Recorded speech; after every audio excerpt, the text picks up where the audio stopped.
This week was a bit of a challenge when I sat down to determine which main news stories that I wanted to focus on, but there are some pretty significant events that are playing out right now that I think are going to have a real impact on us worldwide in regards to our food production. And we're beginning to get a glimpse of the future and what we can expect.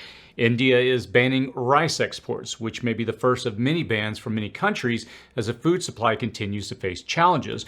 Russia came dangerously close yesterday to lighting a short fuse on a world war, and the mainstream media is not reporting how dangerously close they really came. I'll tell you how close they came, plus other significant news. There's some pretty good news, fortunately, on the UPS front, as the potential strike may or may not be averted, but we'll discuss that. I'll also tell you what you should be doing right now as these temperatures worldwide are continuing to rise. Additionally, I'll announce the winner of last week's giveaway and let you know how you can enter into this week's giveaway, all here in the news that you need to know today. India bans rice exports. Here at City Prepping, we let you know over a year ago that we're beginning to see some disturbing alliances and trends coming out of the BRICS-aligned nations, and now that has gone even a step further. India and China, they've been stockpiling rice for the past few years, but a recent development occurred last week when India decided to impose a fresh ban on the export of specific grades of rice. This move raises concerns about potential food supply disruptions that could have global implications. The ban explicitly targets non-basmati white rice for exports, potentially resulting in a 25% reduction in India's overall rice exports. Now, given that India currently provides approximately 40% of the world's rice consumption, this measure could significantly impact the global rice market. Now, before you rush out to your U.S. chain grocery store to stock up on rice, understand that this may cause a jump in price, but it's not going to really impact the U.S. markets. Though the U.S. imports more than 25% of the rice that it consumes, most of the varieties that are imported from India are aromatic varieties not included in this ban. And while rice is widely consumed in the U.S. and is an essential part of many cuisines, it doesn't really hold the same central role in the American diet as it does in countries where rice is a dietary staple. Now, 3 billion people worldwide, especially those in Asia, Africa, and Latin America, they have rice as their staple food supply and rely upon imports from India for their supply levels. India is justifying the export ban as a measure to control food prices. Erratic weather patterns have threatened production levels, and reducing the rice supply from India is leading to market shocks that might be even more disruptive than what was experienced in the grain market during Russia's invasion of Ukraine. There's a ripple effect here that is most alarming, and typically a country grows some rice and then exports any surplus. India's decision to halt export causes other countries to adjust by canceling their sale contracts.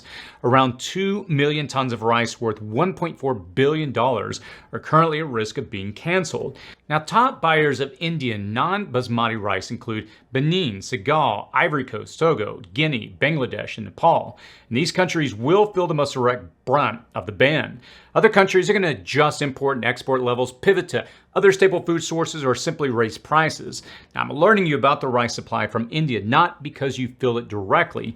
You may not even regularly consume rice, and the rice that you may eat, it may come from America's South, California, or some Asian country.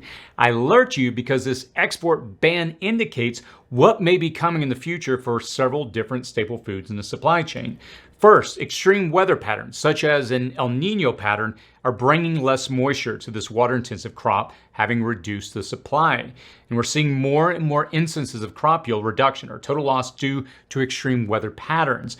When the rains and the floods come to these rice-producing regions, it will have an equally devastating impact on harvest. Second, each instance of agricultural output reduction, economic bans, and price increase sends ripples across the supply chain. Countries, they typically respond by stockpiling, they overpurchase, and new trade deals and hoarding what they grow. If you're in a country that has a positive net production, that may not be a problem, but it likely still will be. For example, America produces a surplus of natural gas, but since Russia invaded Ukraine and cut the flow of their natural gas to Europe, much of the natural gas from America that we produce, it gets shipped off to Europe, the highest bidder. The same is true for grain. Your country may produce an abundance of it, but that's no guarantee that it won't be exported out to the highest bidder, leaving your prices high and your supply low. Unless we're in one of these countries directly impacted by India's rice export ban, we may not notice, but it's essential to understand the more significant effect that this is going to have worldwide. This will very likely be the beginning of a food supply conflict characterized by decreased production, hoarding, and wild supply fluctuations. And as with many of these issues, will continue to monitor it. What do you think? Is this India rice export ban just the start of a more extensive series of bans from many countries? Are you already feeling the impact, or do you expect to feel it in the coming days and weeks? Let us know your thoughts in the comments below. Thanks to Contingency Medical for sponsoring this YouTube ad-free video.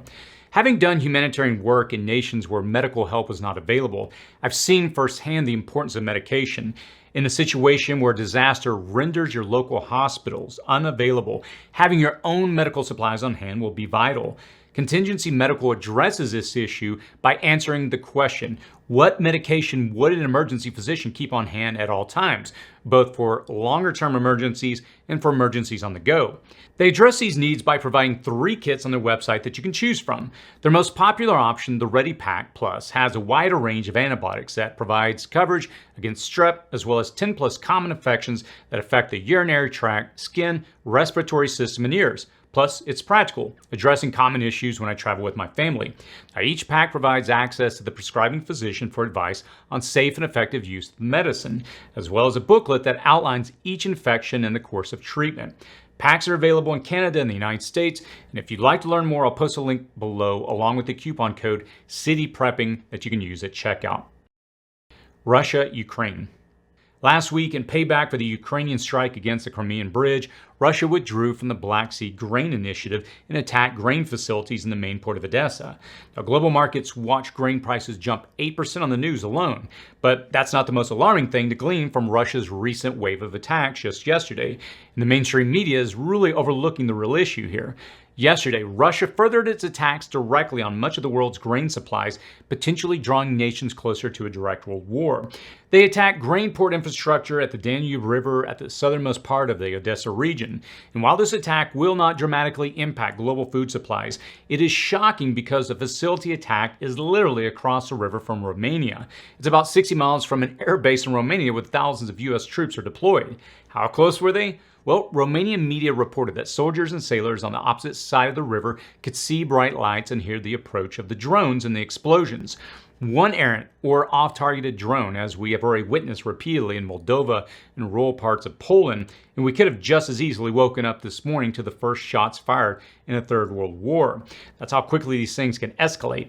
Ukrainian air defense indicated that 3 drones out of about 15 involved in the attack were destroyed. And while the mainstream media will be covering Russia's latest wave of attacks intended to starve the world into accepting their invasion and annexation of parts of Ukraine, understand that this could quickly explode into a much larger conflict. Ship owners still have interest in carrying Ukrainian grain through the Black Sea if they can mitigate the risk, but Russia's next attack may target these neutral country ships at some level as they seek to cut off much of the world's grain supply. You're going to want to watch for Russia and Belarus also to reduce world access to mineral-based fertilizers. These 2 countries account for approximately 14% of the world's fertilizer production and exports. Poland, like Romania, may be a new front opening up in this war. Lukashenko, the Belarusian leader and staunch Kremlin ally, claims that he's doing his best to prevent mercenaries from crossing borders into neighboring countries. Specifically, he's talking about Poland. Now, during a meeting with Vladimir Putin in St. Petersburg, the Belarusian leader expressed his struggle to restrain Wagner mercenaries from attacking Poland. He presented Putin with what he claimed to be a map of Poland's plan to attack Belarus and warned that the group is being prepared for potential conflict. Now, Poland, in response, has deployed additional troops to its border and is closely monitoring the Wagner fighters who have been training Belarusian special forces near the Polish border. Putin has accused Poland of having territorial ambitions and has said any aggression against its neighboring and ally Belarus would be considered an attack on Russia itself. Putin also used historical revisionism to imply Poland's western territories were a gift from the former Soviet leader Joseph Stalin.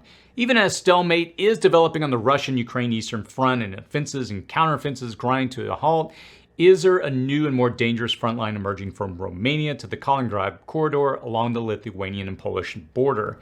Are we on the cusp of this world war's new dangerous chapter? Let me know your thoughts in the comments below. UPS strike? Well, UPS's 340,000 workers strike next week. At this point, we don't know. If you missed our deeper dive into this and how it could directly impact you even if you don't use UPS, there's still time to review our video on that. I'll post it below. I'll link to it in the description and comments section. Now, the good news is that both sides have agreed to return to the bargaining table to try and hammer out an 11th hour deal. It's also positive news that neither side really wants to take the customer and profit dip that would result from even a short strike. Now, as I pointed out in the more extensive video, the strike could have some interesting impacts on our supply chain when it comes to business shipments of parts and manufacturing ingredients. That can ripple directly across the supply chain and affect the availability of many things that you buy.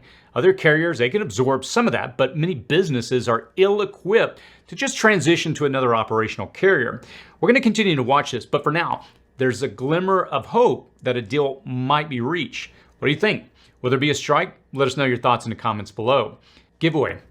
This week's giveaway is QuickClot. To be eligible for a chance to win, all you have to do is just post a comment below and click the thumbs up icon. To be entered to win, you'll only need to leave a comment on this video and again, click that like button.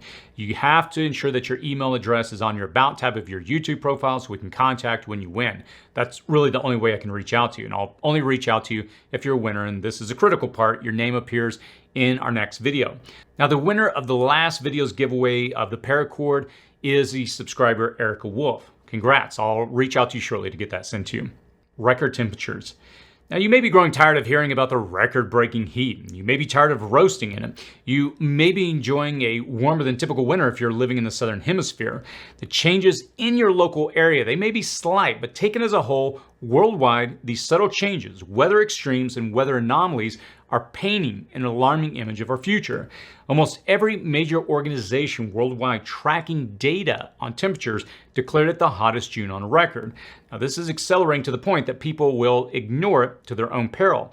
And as we always try to do on this channel, we simply try to give you the information to help you position yourself as you prepare, giving you a full set of data. Now, over the past 30 days, an astonishing number of weather records have been shattered or equaled in the US alone, with nearly 5,000 heat and rainfall records broken or tied. Now, globally, the numbers are even more striking, as over 10,000 weather records have been set during the same period. Let that sink in for a moment. 10,000 weather records have been set.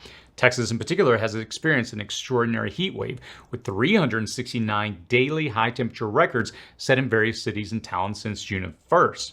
We're still in completely uncharted territory with a temperature anomaly occurring in the North Atlantic Sea, which we recently covered in a video this past weekend. The challenge is that it's now coming to a point where I would encourage you not to ignore at least the raw data coming in from multiple sources. You need to factor this into how you prepare. Even the scientists and decision makers are suffering from what is being termed climate fatigue. Ignoring the storm outside, however, is no guarantee that you're going to survive it when it comes over your house. So far, the power grid in the United States, at least here's the positive news, is holding up.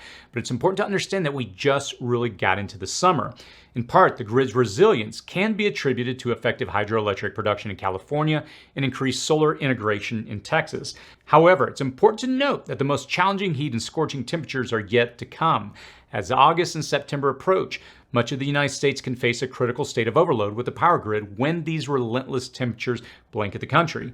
These warmer than usual temperatures and searing dry conditions are going to result in increased wildfires like what we recently are seeing in Greece. The Canadian fires also continue to rage on and may become the new normal. Significant smoke could impact millions when the western U.S. fire season begins in earnest. Unfortunately, we had a very wet, rainy season this past winter. What that equates to is more growth, which when it begins to dry out means more fuel. I urge you to be ready for that real possibility where you live. Even a tiny step like a do-it-yourself affordable air purifier, as I showed you in a recent step-by-step video, it's going to make you more prepared and help you in the event that this becomes a problem in your area. Again, my encouragement here is to observe the data and make some decisions on how you will approach this if it's impacting your area. Like I always say, my encouragement is to focus on the signs that we're seeing and zoom out to get a bigger picture of what that means for you, your food and your water supply, and where you live. What do you think? How are you preparing for this continual heat that we're experiencing this summer and the potential for more extreme weather? Let us know in the comments below. Again, my encouragement as always is to do your best to prepare for an uncertain future. And you're going to be better off positioned to meet and thrive through the challenges that, like it or not, we're going to continue to face. I know, like I always say every week, the events that are playing out, it just feels more and more overwhelming as I sit down to study this material.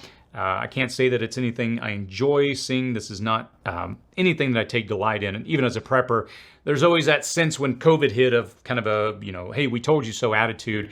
And if you know me, it's not the way I approach how I prepare or the way I express the information I give on this channel. I think we're all at different places, and we all come to a point of maturity and understanding where we begin to realize that we have to address what's happening in this world. And that's my encouragement for you, this community. No matter where you are, what level of preparedness you are, keep doing what you're doing and position yourself for you and your family, and eventually maybe those around you that you're going to have to help one day. If you have any feedback or any thoughts, feel free to post that below. And as always, stay safe out there.